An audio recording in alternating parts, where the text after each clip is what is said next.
এই সরকার যেভাবে শুরু হয়েছে, it is a very poor start, very slow beginning. The morning shows the days, একটা কথা আছে। মর্নিং কিন্তু আসলে দিন দেখাতে পারে নাই, মর্নিং ইজ ক্লাউডি। যারা এটা বিপ্লব পরবর্তী সরকারের যে স্পিরিট থাকা উচিত ছিল, সেটা বিপ্লবী স্পিরিট থাকা উচিত ছিল। কনস্টিটিউশন 1 বছরের জন্য স্থগিত করা উচিত ছিল। শুরুতে একটি প্রোক্লেমেশন অফ রেভলিউশন ঘোষণা করা উচিত ছিল। প্রোক্লেমেশন অফ রেভলিউশন এবং সংবিধান যদি সাংঘর্ষিক হয়, proclamation of revolution will prevail over. তো ওনারা তো সেগুলো কিছুই করে নাই। সংবিধানে তো কোনো কিছু মানা হচ্ছে না। একটা শপথ যে পড়েছেন সেইটাও তো আনকনস্টিটিউশনাল। কারণ আমাদের সংবিধানে তো এখন বলা নাই, অন্তর্বর্তীকালীন সরকারের তো কোনো ব্যবস্থা নাই। পার্লামেন্ট যেভাবে ডিজলভ করা হয়েছে সেটাও তো সংবিধানে নাই। সংবিধানের কোনো কিছু মানা হচ্ছে না। যে সংবিধান ফ্যাসিস্ট তৈরি করে, যে সংবিধান এই বাংলাদেশের সমাজ ব্যবস্থাকে ধ্বংস করেছে, সেই সংবিধানের আওতায় যে সিস্টেম এখনও চলছে, সেই সিস্টেম দিয়ে তো এই গণ অভ্যুত্থানের, এই রেভলিউশনের উদ্দেশ্য সফল করা একেবারে অসম্ভব। আজকে যখন বিপ্লব সংগঠিত হলো, যে যার ওখানের পিস অফ কেক নেওয়ার চেষ্টা করছে। অনেকে তাদের মনে করছে নির্বাচন হলেই তারা ক্ষমতা আসবে, নির্বাচন হলেই ক্ষমতা আসবে, এটা সত্য। কিন্তু তার আগে যদি আপনি বিপ্লবের আকাঙ্ক্ষাটা আপনি যদি এইটাকে যদি সফল করার প্রক্রিয়ায় না ঢোকেন এবং একটা অংশ যদি সফল না করে যান, তাহলে যে আধারে আমাদের রাষ্ট্র ছিল, যে কারণে বিপ্লব সংগঠিত হয়েছে, সেইটারই পুনরাবৃত্তি হবে। অর্থাৎ আবার দেখা যাবে একটা 5 বছর 10 বছর পরে আবার একটা অভ্যুত্থানের দিকে যেতে হবে।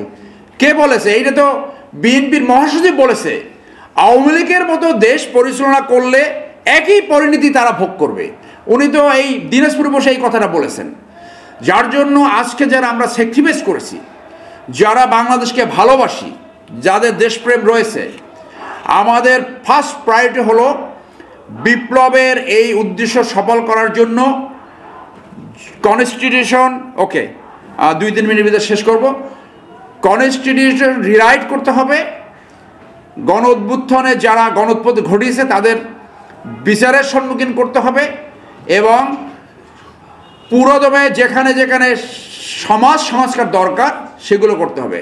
আমরা দেখছি কিছুটা সংস্কার শুরু হয়েছে, আরও সংস্কার দরকার। আপনি 12-13 জন অথবা 15 জন উপদেষ্টা নিতে পারছেন না, আপনি 50 জন উপদেষ্টা আনছেন না কেন? শুধু যোগাযোগ মন্ত্রণালয়ে তো আমার মতে 5 জন দরকার। যোগাযোগ, যেভাবে বাংলাদেশের যোগাযোগ ব্যবস্থা ভেঙে পড়েছে, একটা মরণ দশা সৃষ্টি হয়েছে, এখান থেকে পরিত্রাণের উপায় কি? স্বরাষ্ট্র মন্ত্রণালয় এত বড় দায়িত্ব, একজন উপদেষ্টা কীভাবে পারবে? এখানেও তো আমি মোটে 2-3 জন দরকার। তো আমি সেই জায়গায় বলবো যে স্বৈরাচারীর দোসর এবং বেনিফিশিয়ারি তাদেরকে তো আপনি ওভারনাইট আপনি ফেজ আউট করতে পারবেন না। তাদেরকে ফেজ আউট করতে হলে আস্তে আস্তে করতে হবে। টপ লেভেলে যারা আছে তাদেরকে আগে ফেজ আউট করতে হবে, তারপরে যারা মধ্যম লেভেলে আছে, যারা নিম্ন লেভেলে আছে তাদেরকে ফেজ আউট করতে হবে।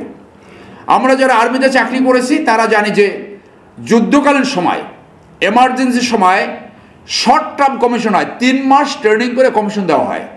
আজকে আমাদের শিক্ষিত যুবকদের ভিতরে বেকার সমস্যা 12%। পুরা পুলিশ বাহিনী ওভারহল করতে হবে, গাড়ির ইঞ্জিনের মতো ওভারহল করতে হবে। এবং দুর্বৃত্তদের যারা প্রশাসন, সেনাবাহিনী সহ, সশস্ত্র বাহিনী সহ প্রশাসন, বিজেপি এবং এই যে পুলিশ বাহিনী, এটাকে কমপ্লিটলি ওভারহল করতে হবে। ওভারহল করলে কি করতে হবে?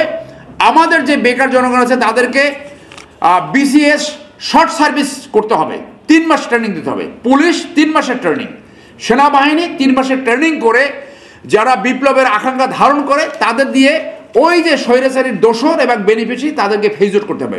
এবং এইটা 1 বছরের ভিতরে সম্ভব।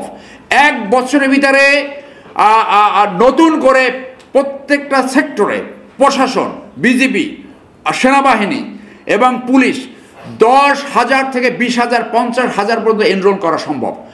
আদারওয়াইজ বিপ্লবের আকাঙ্ক্ষা পূরণ হবে না। যে তিমিরে ছিলাম আমরা সেই তিমিরে থাকবো।